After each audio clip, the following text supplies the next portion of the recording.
Paz seja convosco.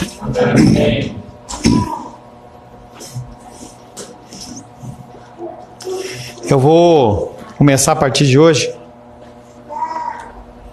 antes da palavra, ler algo para você que eu vou chamar de vergonha.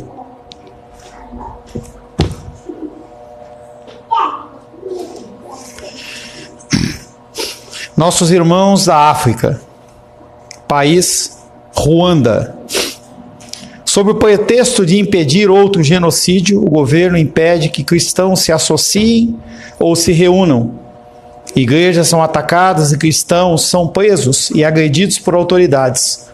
A pressão sobre líderes da igreja em Ruanda e as dificuldades para registrar igrejas levaram muitos líderes a migrar, a ir embora para Uganda e Tanzânia.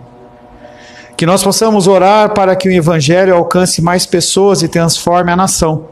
E para que os cristãos tenham mais coragem e paixão por Cristo. Enquanto você e eu, nós temos liberdade para louvar ao Senhor, a termos um projetor e termos o nosso tempo de comunhão. Irmãos como esses, no mesmo tempo, no mesmo ano, na mesma época, eles não têm a possibilidade nem de abrir as suas próprias igrejas, porque o governo persegue e, além de tudo, bate e espanca. Que nós possamos realmente, como o Alice falou, não desprezarmos a misericórdia do Senhor. Que nós possamos valorizar as coisas de Deus. Estamos meditando em Amós. Você já deixa aberto em Amós, por gentileza.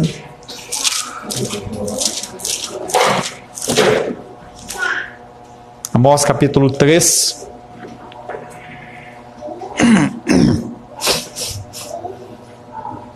Em nosso último encontro estivemos meditando sobre o tema temor do Senhor na obediência. Mãos se levantam em adoração. Eu ali de trás eu fico olhando muito mais fácil. Tanto eu lá atrás como o Felipe aqui na frente. Mãos se levantam em adoração. Cabeças baixam, olhos se fecham em reverência. Qual é o valor de tudo isso? Há algum valor para Deus? Sim, é a resposta. Porém, há um grande mas depois desse sim. Será que essas atitudes externas, elas revelam o teu interior? Como Felipe disse, quando você sai, quando você está na rua, você realmente reflete esse Deus que você no domingo levanta as mãos e adora? Nosso temor deve ser expresso desta maneira: quem me ama, obedece os meus mandamentos. É melhor obedecer do que sacrificar. Muitos e muitos versículos por toda a Escritura Sagrada nos atestam esta verdade. Ele não está atrás de falsos adoradores, e sim adoradores que o adoram em espírito e em verdade. Quando você levanta as suas mãos aos céus e as suas mãos estão imundas, o que acontece diante de Deus é que ele tem uma vontade de vomitar. Ele fala isso para o povo de Israel: eu vejo as suas reuniões, eu vejo as suas festas e eu me sinto mal. Quando ele olha para a igreja de Laodiceia, que era uma igreja próspera, uma igreja rica, ele fala: vocês são mornos, eu estou a ponto de vomitar vocês. Temor através da obediência ou reverência apenas externamente. Aonde você se enquadra? Não é algo que eu posso mensurar, ou você talvez possa. Estava ali fora um casal ali, saiu com 2 crianças ali do bar. O cara estava visivelmente embriagado, ele levantou a mão para mim, eu levantei a mão, ele veio em minha direção, me abraçou, eu abençoei ele falou assim: que bom que nós temos um Deus que vai salvar todo mundo. E eu olhei para ele, falei: né? Ele ficou contente, me abraçou e foi embora. Talvez no coração dele ele seja filho, talvez seja. Mas a minha pergunta para você é para você: como que você se enquadra diante de Deus? Como alguém que é obediente ou alguém que é apenas reverente de parte externamente? A palavra de hoje tem como título um inimigo da parte de Deus. Nós estamos acostumados a olhar para o mal com um tracinho, 3 tracinhos, que significa equivalente à figura do diabo. Mas nós temos caminhado já há algum tempo juntos e nós temos descoberto que o mal, ele não vem do diabo. O próprio Deus, ele age tanto para corrigir como para destruir. O Alice falou, ou foi o Felipe que falou, um dos dois, sobre a condição de que Deus, ele realmente, ele permite o mal para que você volte ao local que você tem que estar. E ele faz isso apenas com os filhos. Por isso que o inimigo é um inimigo da parte de Deus. Quero convidar você a comigo ler a palavra de Deus em Amós capítulo 3.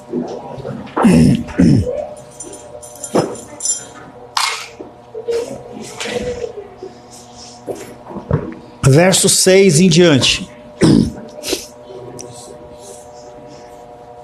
Amós, capítulo 3, verso 6 em diante. Assim diz a palavra de Deus: tocar-se-á a trombeta na cidade sem que o povo se estremeça? Sucederá algum mal à cidade sem que o Senhor o tenha feito? Certamente o Senhor Deus não fará coisa alguma sem primeiro revelar o seu segredo aos seus servos, os profetas. Rugiu o leão, quem não temerá? Falou o Senhor Deus, quem não profetizará? Fazei ouvir isto nos castelos de Asdod e nos castelos da terra do Egito, e dizei: ajuntai-vos sobre os montes de Samaria, e vede que grandes tumultos há nela, e que opressões há no meio dela. Porque Israel não sabe fazer o que é reto, diz o Senhor, e entesoura nos seus castelos a violência e a devastação. Portanto, assim diz o Senhor Deus: um inimigo cercará a tua terra, derribará a tua fortaleza, e os teus castelos serão saqueados. Assim diz o Senhor: como pastor, livra da boca do leão as 2 pernas, ou um pedacinho da orelha, assim serão salvos os filhos de Israel, que habitam em Samaria, com apenas o canto da cama e parte do leito. Palavra do Senhor, amém? Amém. Senhor, te louvamos pela leitura da tua palavra e pedimos que o Senhor fale conosco, Pai. Precisamos ouvir a tua voz, precisamos ouvir a tua direção. Nos alegramos, Pai querido, em estarmos aqui reunidos como família, sem qualquer falsidade, mas muito mais do que reunirmos em família, nós queremos ouvir a tua voz.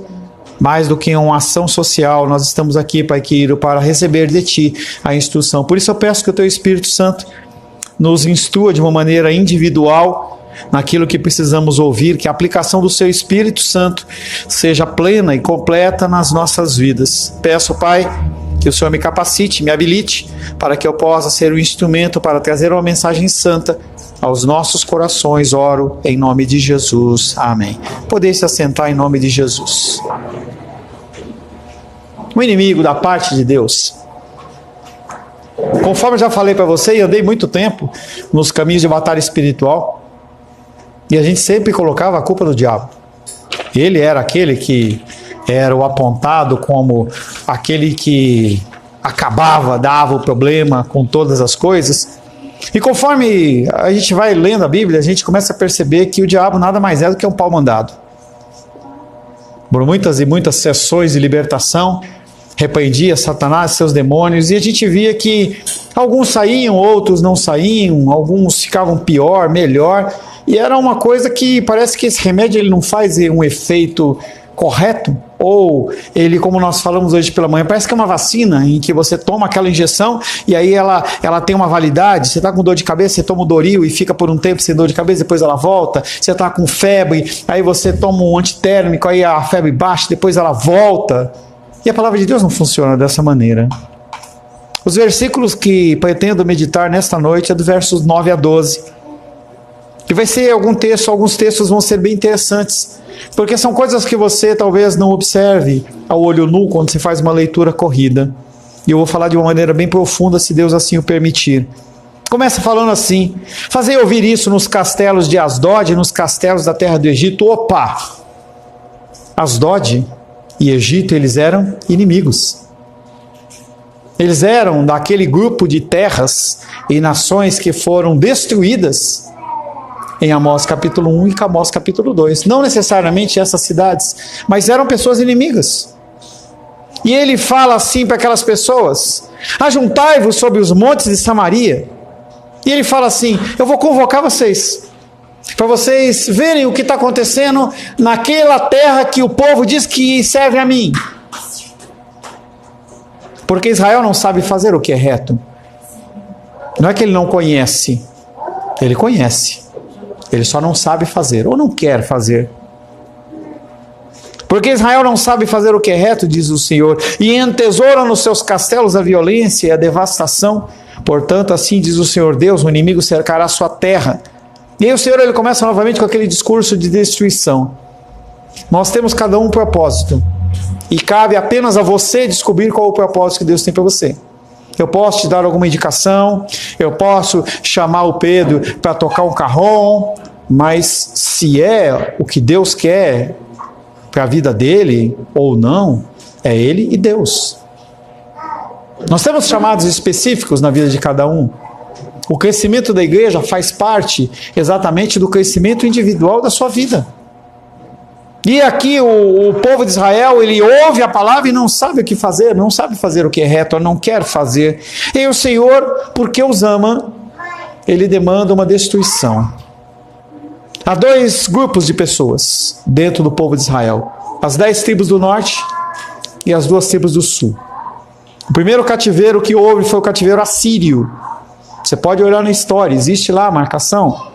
E os assírios, eles tinham uma forma de agir diferente dos babilônicos, que levaram as 2 tribos de Judá também para o cativeiro. Só que a tribo dos assírios, o povo dos assírios, eles invadiam a terra, pegavam todas aquelas pessoas, faziam elas de escravo, pegavam um pouquinho de cada povo e colocavam lá. Por isso que os samaritanos, eles são um povo que não é considerado como povo israelita. Quando há o retorno desse povo, há um retorno de um povo todo misturado, com adorações diferentes, com deuses diferentes. A Síria, ela era violenta nesse aspecto. Você consegue ver aquele contexto da Síria naquele filme 300. Quem já viu a violência que era. E aí você vê a montagem daquele exército da Síria do filme 300, em que haviam várias hordas, vários grupos de pessoas com diferentes habilidades dentro do contexto de morticídio. Então se tinham guerreiros de um tipo, guerreiros de outro, aí aparece uma hora elefantes. É um filme bem violento e bem sanguinário, mostrando exatamente a condição desse povo da Síria. E Deus chama esse povo para ver com espanto o que o povo de Israel está fazendo. É nada mais, nada menos do que um alerta para nós como igreja. Porque as pessoas, elas estão aí fora vendo você de que maneira? Como uma pessoa correta, como uma pessoa paciente, como uma pessoa boa pagadora, como uma pessoa que enrola, que mente, que agride, que estupra, que violenta. O mundo está olhando para você. Aquele homem, quando veio ao meu encontro, ele estava buscando algum tipo de referência, e talvez a blusa social e a gravata tenham dado uma referência para ele de santidade, mas é só isso. É durante o dia a dia que nós temos realmente algum tipo de contato. E aí no final ele vem falando sobre a condição do que vai sobrar desse povo. Ele vem falando sobre 2 pernas e um pedacinho da orelha. Por toda a Escritura se mostra a condição de cristãos que não são cristãos, homens e mulheres de Deus que dizem que são de Deus e não são. Ezequiel fala sobre o remanescente, que é um grupo pequeno de pessoas, que para mim ele é bem menor do que aquilo que é apresentado dentro do contexto que nós temos de igreja de hoje. O primeiro parágrafo é planejado retoricamente. Retoricamente quer dizer, eu lanço uma ideia para você, para gerar em você uma resposta que eu sei que você vai dar, ou seja, para você concordar comigo. O primeiro parágrafo é planejado retoricamente com o propósito de confirmar aquilo que Amós está falando. A mensagem de castigo por causa da opressão é verdadeira. Aqueles homens dentro de Israel que ouvem e sabem da palavra são maus. A destruição de Israel será causada não por povos, não por demônios, mas pelo próprio Deus. A violência que caracteriza as nações estrangeiras infiltrou-se na sociedade israelita. Como você tem sido impactado pela cultura do mundo? Eu vejo que às vezes algumas pessoas postam, vocês postam, né? E eu estou sempre ligado nas redes sociais, não porque eu tenho afinidade com aquilo, e sempre que eu quero ver onde vocês estão caminhando e o que vocês estão fazendo. Porque o meu objetivo não é policiar vocês. O meu objetivo é saber o que vocês estão fazendo.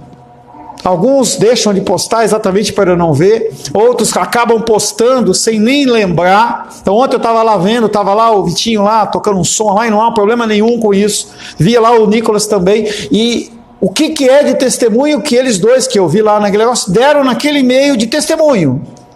Simplesmente como pessoas que estavam ali rolando e se divertindo, ou dava alguma noção de que eles eram diferentes, apesar de estarem curtindo um som diferente. Não há nenhum problema em relação a isso, não há radicalismo, não há essa ideia de que você tem que se postar como santo, você não pode fazer isso, não pode fazer. Não, não é isso, é aqui dentro. As pessoas estão olhando, eles sabem, por exemplo, no caso de Vitor e Nicolas, que eles são cristãos. Ali eles viram alguma diferença? É isso que Amós está falando. É aqui que Amós está falando. A violência que caracteriza nações estrangeiras infiltrou-se na sociedade israelita. Uma vez que a mesma acusação levou Deus a destruir os castelos das pessoas, das nações inimigas, no capítulo 1 e 2, Deus também vai fazer a mesma coisa com aquele povo de Israel. Até mesmo os estrangeiros reconhecem a opressão que Samaria executa. E nós temos visto. Nós estamos em época de campanha eleitoral. Tenho acompanhado lá em São Paulo a figura do Pablo Marçal, ele discutindo e tendo alguns posicionamentos, ele se diz cristão.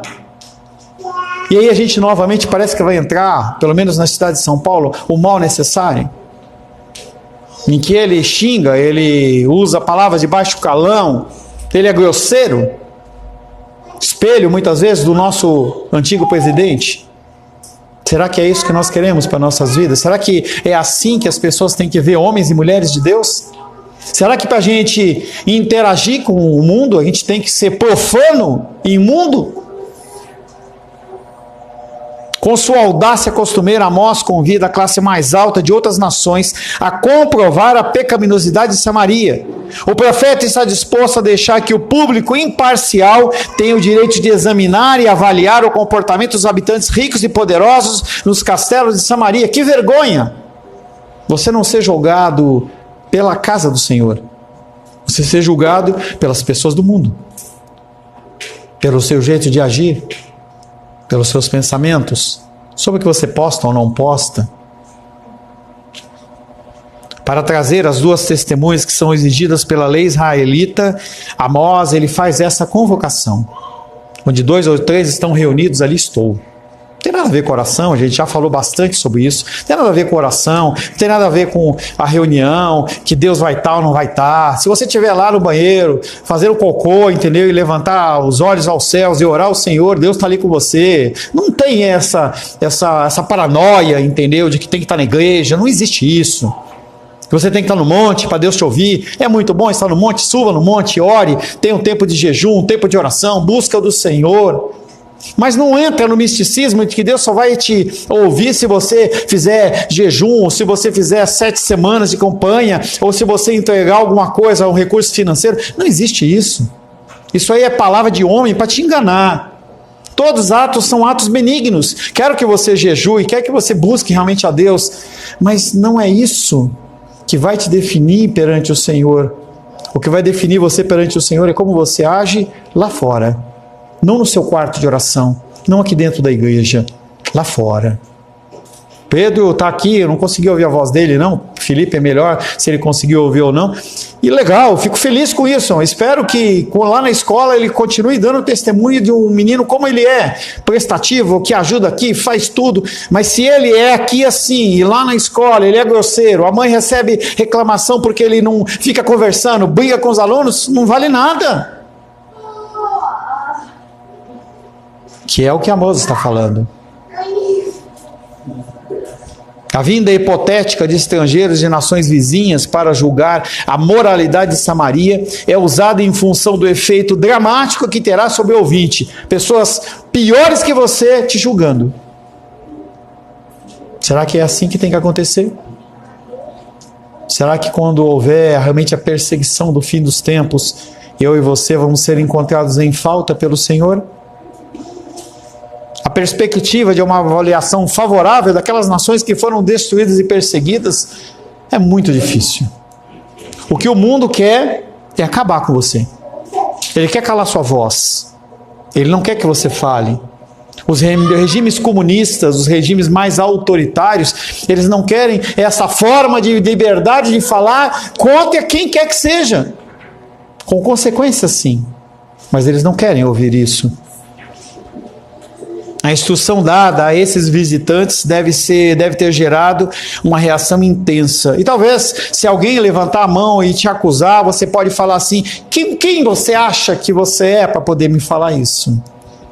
Com quem você está falando? A gente vê bastante isso em vídeos, né? A pessoa dá a conhecida carteirada. O cara é um oficial, ele é abordado dentro de uma condição de embriaguez e ele ainda quer crescer para cima do soldado. Você sabe com quem você está falando? Os observadores do Egito de Asdod devem encontrar nos montes ao redor de Samaria para descobrirem o que está acontecendo na cidade. Desse lugar privilegiado, podem testemunhar as atividades diárias dos cidadãos e descobrir como os moradores dos palácios tratam outra metade da sociedade, e é por isso que Deus permite que ímpios estejam sobre você, para olhar para você e ver quão ruim você é. E você tem toda essa capa, quando eu digo você, eu e você, claro, aquela capa de santidade em que eu estou aqui na igreja, eu estava de manhã, entendeu? As pessoas, elas não estão preocupadas com isso. Tanto que a chamada de atenção de Deus em capítulo 1 e 2 de Amós foi exatamente no sentido social. O que as pessoas têm feito a respeito disso? Tenho falado a respeito disso. Você lembrou de trazer o alimento para colocar na caixinha ali? Ou você vai continuar se preocupando apenas com a sua alimentação? São coisas que nós temos trazido para você meditar. Você tem encontrado pessoas na rua e tem alimentado? Você tem deixado uma quantidade de moedinhas lá no carro para você, quando alguém no farol pedir uma moeda, você entregar para eles? Eu e Rô temos um cofre que a gente guarda até ano passado. Nós temos um cofre que a gente guarda só moeda de R$1. E aí tiramos, devia ter, sei lá, uns 200, 300 reais de moeda. Tudo dividimos em moedas de um. Teve algumas moedas lá que são diferentes. Até depois vou falar com o Alisson e mostrar para ele lá que ele é especialista em numismática. Moedas, notas. E aí aquelas moedinhas estavam lá para serem trocadas por recurso financeiro. A Rosângela olhou para mim e falou assim: vamos colocar isso no cofre lá para entregar na rua? A gente não precisa disso. Falei, glórias a Deus pela sua atitude. Eu não preciso de moeda de R$1 guardada, porque Deus tem me abençoado sobremaneira, e creio que sobre a sua vida tem sido isso também. Será que a gente não pode colocar moedas de R$1, notas de R$2, os peixinhos lá no nosso console, guardadinho lá onde é o cinzeiro, para quando alguém pedir, você pegar e dar um dinheirinho para a pessoa e a pessoa ser abençoada? Ninguém está pedindo para você dar 10, 20, 50, 100, nem nada disso. As moedinhas. Vai lá e abençoa as pessoas. Aqueles homens são instruídos especificamente a observar o grande tumulto e opressão que dominam a vida na capital. Esse terrorismo envolve a anarquia e o derramamento de sangue, destrói a percepção da realidade e do valor da vida humana. E conforme você vai crescendo financeiramente, socialmente, o que acontece é que nós achamos que, porque nós estamos evoluindo, nós somos melhores.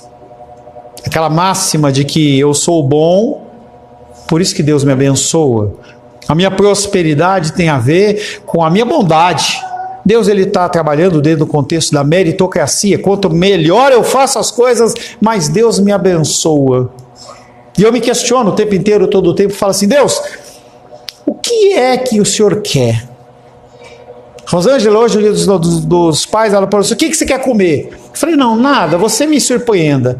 Ela foi lá na feira, comprou tal, fez um peixe ensopado maravilhoso, com camarão, um molho delicioso, entendeu? E eu fico olhando para aquela comida e pensando assim, o que eu fiz para merecer isso? Será que você já tem o teu coração tão endurecido que você não consegue mais olhar para as coisas que Deus tem te concedido, ao ponto de você ser grato desta maneira?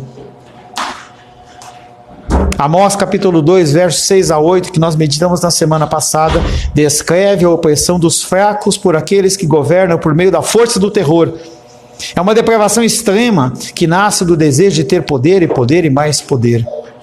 É isso que os diplomatas estrangeiros, aqueles que são convidados, iriam ver quando fossem a Samaria. Será que é isso que as pessoas irão ver na sua vida, ao analisarem a sua vida? A violência destruiu a moral, no versículo 10 diz, moral são padrões. E você tem que cada vez mais adaptar os seus padrões aos padrões de Deus. O padrão do homem não vale nada. Nós temos que seguir algumas normas cíveis, legais, penais, nós temos que ir, sim, até o ponto da palavra. A referência nossa tem que ser a palavra. Ela tem que ser aquela que dá o nosso norte. A partir daquele norte que nós recebemos da palavra, nós vamos buscar ao Senhor as condições específicas do que fazer e como fazer. Mas nós temos visto que a moral dentro da sociedade, ela está totalmente pervertida. Nós vivemos um tempo de uma sociedade amoral. Eu faço o que eu quero, meu corpo, minha ideia, minhas regras, eu faço o que eu quiser. Se eu decidir que eu quero ter uma relação sexual com uma criança de 3 anos, eu tenho, porque eu tenho um transtorno e ninguém pode me prender ou pode me julgar, porque isso é uma doença e eu faço o que eu quero. Se eu acho que eu sou homem, eu posso ir lá no ringue e lutar contra uma mulher e espancar a cara dela e todo mundo vai aplaudir, porque afinal de contas eu me sinto uma mulher e aí eu posso fazer o que eu quiser, ou eu me sinto um homem e eu posso fazer o que eu quiser. É interessante que pelo menos eu não vi, você pode ter visto, se você tiver, você me corrige depois, eu não vi nenhum homem trans entrando no boxe para lutar com um homem do porte assim do Vitor.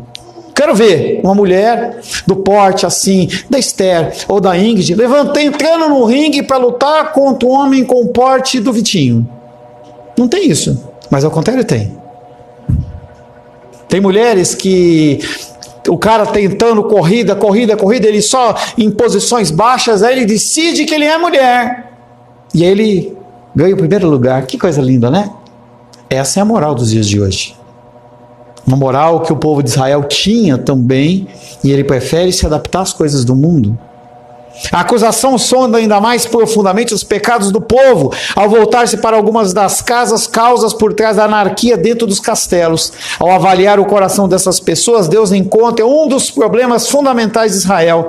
O povo de Israel não quer fazer o que é reto. Você tem ouvido a palavra de Deus. Esqueça esse vaso pecaminoso e imundo, as minhas falhas, e filtre apenas o que é de Deus. Você tem ouvido esta palavra e você tem feito o que com isso? Apesar do termo fazer o que é reto, certo, ter uma conotação legal, um tanto branda, a maior parte do tempo ele é encontrado dentro do contexto mais amplo de se fazer o que é bom, o que é honesto, o que é apropriado, o que é moral, conforme as escrituras sagradas. Porque você pode fugir do julgamento terreno, mas do julgamento divino ninguém foge. Essa deterioração causada pela busca de uma boa vida, e não há problema nenhum em relação a isso, desde que você use os argumentos certos, as formas certas, as prioridades corretas, persiste há tanto tempo entre os ricos que se tornou a força dominante a determinar a sua noção distorcida do que é certo e apropriado. Se você, e eu quero que você seja próspero, eu quero que o carro mais pobre dessa casa aqui, desse povo, seja o carro, o Jeep do André, eu quero que seja o mais pobre. Quero que você tenha uma BMW, Mercedes, o carro que tenha que ser, entendeu? Quero a tua bênção. Mas eu estava vendo um videozinho em que o cara, numa linguagem muito chula, ele foi questionado em relação à filha dele, e ele falou assim: eu prefiro que a minha filha ela seja pobre do que ela seja uma pessoa rica e desgraçada em vida. A minha preocupação é a salvação dela, não é necessariamente a riqueza dela.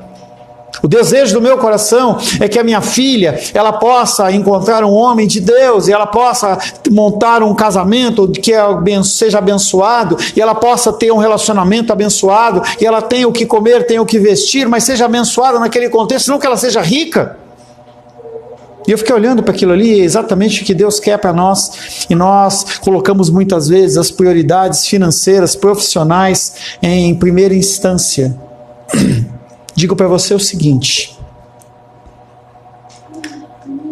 festividades, elas ocorrem a todo tempo, mas a vida humana não. Não sei se algum de nós não vai estar no próximo Dia dos Pais. Não sei. Eu, quando olho e vejo cada vez mais passando o tempo, meu papai faleceu, a minha titia faleceu, eu não sei quanto tempo eu vou ter a minha mamãe. Por isso que eu estabeleci que eu vou visitá-la pelo menos 3 vezes por ano. Antes eu ia uma vez, passei a 3 vezes por ano. Setembro, agora no início de setembro, eu estarei indo. Não vai mudar nada. Eu vou lá num dia para chegar aqui para a gente ter nossa dominical normal, mas eu quero lá ter um tempo com a minha mamãe. Eu não sei quanto tempo eu vou ter lá. Não, mas eu trabalho, mas é isso, mais aquilo outro. Eu preciso. Cuidado. Cuidado, porque você pode meter o pé pelas mãos. O pessoal de Israel fez isso. Eles começaram a tomar uma posição amoral em relação à palavra de Deus de tal maneira que aquilo para eles começou a ser normal. A segunda metade do versículo identifica o grupo que perdeu a sua consciência moral. Eles são categorizados de acordo com o que fazem e onde moram. Por meio do mau uso do poder, acumulam grande riqueza e adquirem mais influência. E as pessoas olham e falam assim: uau! Como fulano é próspero! Deus é com ele. E aí pode ser que no fim da sua vida, ou no momento de maior prosperidade, o anjo vem e fala: louco, hoje mesmo pedirão a sua alma. Ou hoje mesmo pedirão a sua alma. Suas casas estão cheias de lucros obtidos através da violência e devastação. Violência e devastação são 2 vícios que são guardados como diamantes no coração de muitas pessoas. Eu faço o que for necessário para eu conseguir o que eu quero. Eu não estou nem aí. Pessoas que buscam apenas a prosperidade, que buscam apenas a satisfação financeira, elas vivem em contexto como esse. Cada bela mesa, cada cama e sofá foi comprado às custas da vida de alguém. Na verdade, os negócios estão indo bem, e aí quando eu vejo isso, eu penso em Romanos, em que Deus entrega as pessoas ao seu próprio coração. É um dos maiores temores que eu tenho sobre a minha vida. E tenho sobre a vida de vocês. Que Deus, Ele possa entregar você ao seu próprio coração. Você quer realmente fazer isso? Isso realmente é o que move o seu coração? Deus falar assim: vai e faz. E você entrar naquela modo Zeca Pagodinho, deixa a vida me levar, a vida leva eu. Deus anuncia a destruição dos castelos. O anúncio do castigo, 3:11 e 12, completa o discurso do julgamento profético. Assim como os ricos habitantes do castelo oprimiram outros, assim também serão oprimidos. Deus fará que isso aconteça ao enviar um adversário na forma de um exército inimigo, porque Ele ama aquele povo. Quantas coisas podem acontecer na minha vida se eu sair da linha do Senhor? Já comentei com vocês. Titia sempre nos abençoou sobremaneira. Desde São Paulo. E eu olhava para aquela situação e realmente a gente era dependente de uma forma. Grande parte do nosso aluguel, nosso cartão de crédito era abençoado, era tipo 5 mil reais, 6 mil reais que ela nos abençoava todo mês. Quando ela faleceu, eu estava lá no hospital de Santa Marta, acho que era Santa Marta, estava no estacionamento, que eu recebi a notícia, deu um frio no meu estômago. Mas Deus já havia me alertado que se eu colocasse a minha confiança nela, Ele tiraria. E graças ao bom Deus, eu mudei o meu coração antes disso acontecer. Ela foi porque era o tempo dela ir, não porque Deus estava trazendo algum tipo de juízo. Mas eu vejo outras situações e vejo outras possibilidades na minha vida e também na vida de vocês. Será que Deus ele vai ter que agir de uma maneira radical e tirar?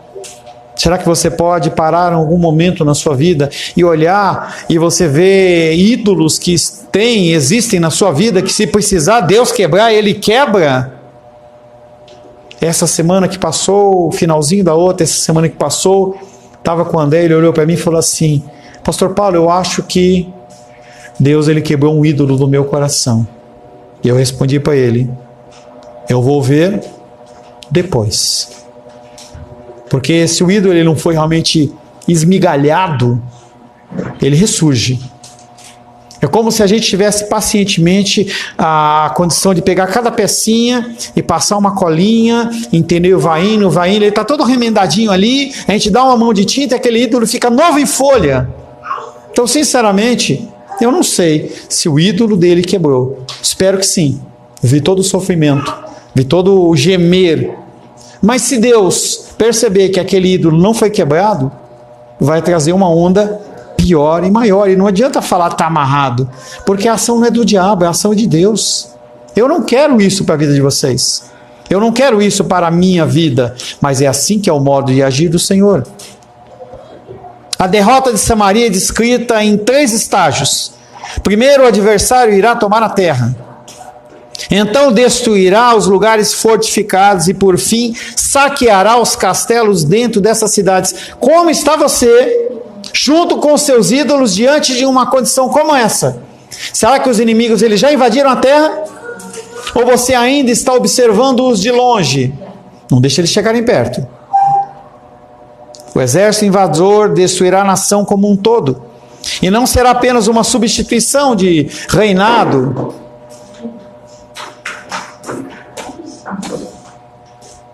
Não será apenas uma substituição de reinado. A posição abrangente desse inimigo cerca Samaria, isola a cidade e a destrói. Aqueles que oprimiam e saqueavam passaram a sofrer o mesmo tipo de juízo. Deus proclama uma destruição total. A vinda de Cristo, ela é uma vinda de dias negros e que Ele está se aproximando e se aproximando muito rapidamente. A palavra de Deus diz que ai das grávidas nesse tempo, ai das crianças pequenas, ai dos idosos, ai das pessoas que têm dificuldade motora, ai das pessoas.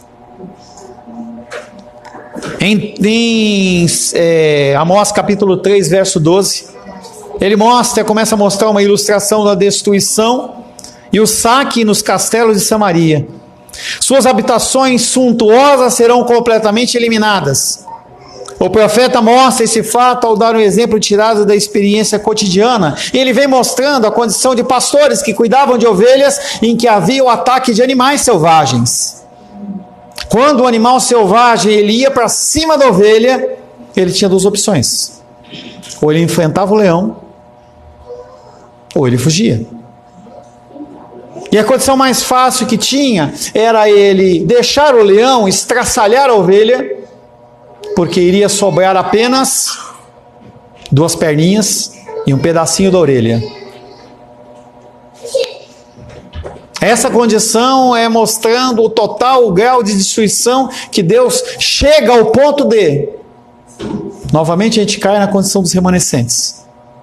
Um público pequeno de pessoas que ouvem e a palavra ela não cai pelo terreno e as pássaros vêm e levam.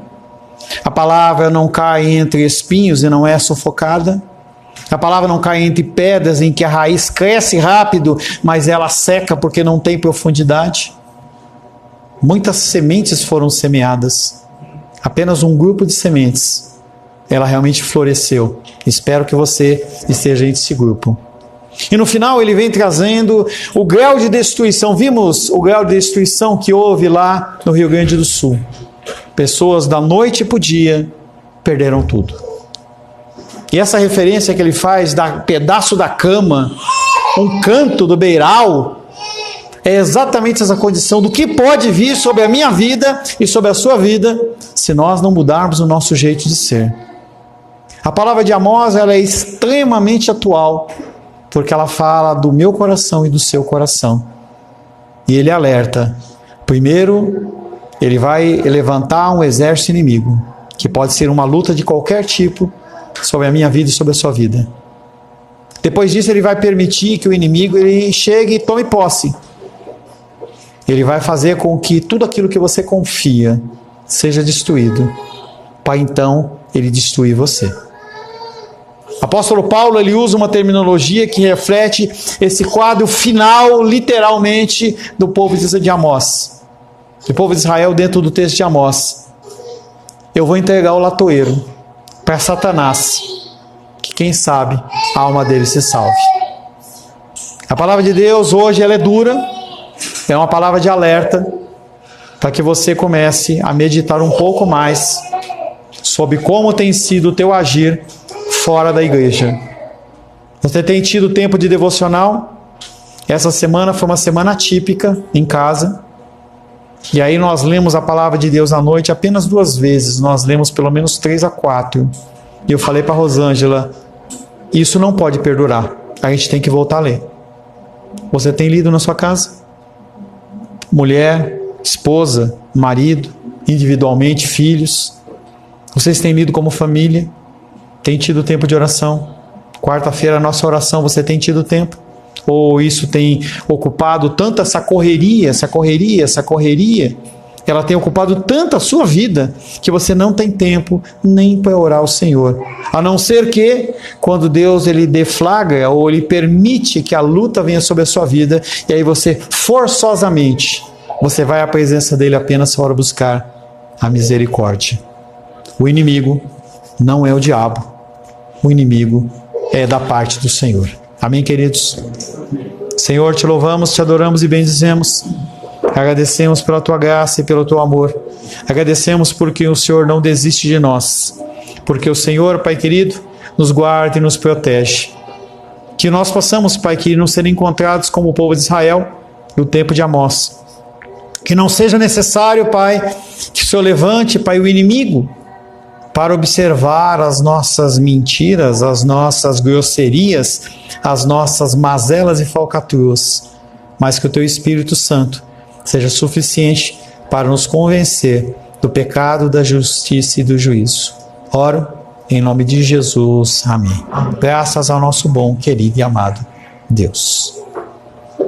Quero nesse momento convidar você que tem o seu dízimo, você que tem a sua oferta, a depositar na casa do Senhor.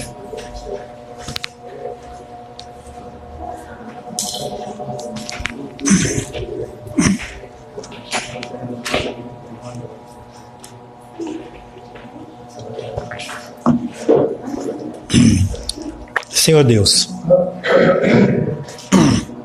te louvamos pela tua provisão. Te louvamos, Pai querido, porque o Senhor não tem permitido que falte o alimento. O Senhor não tem permitido, Pai querido, que falte a moradia, que falte o transporte, que falte o lazer, que falte a salvação em Cristo Jesus.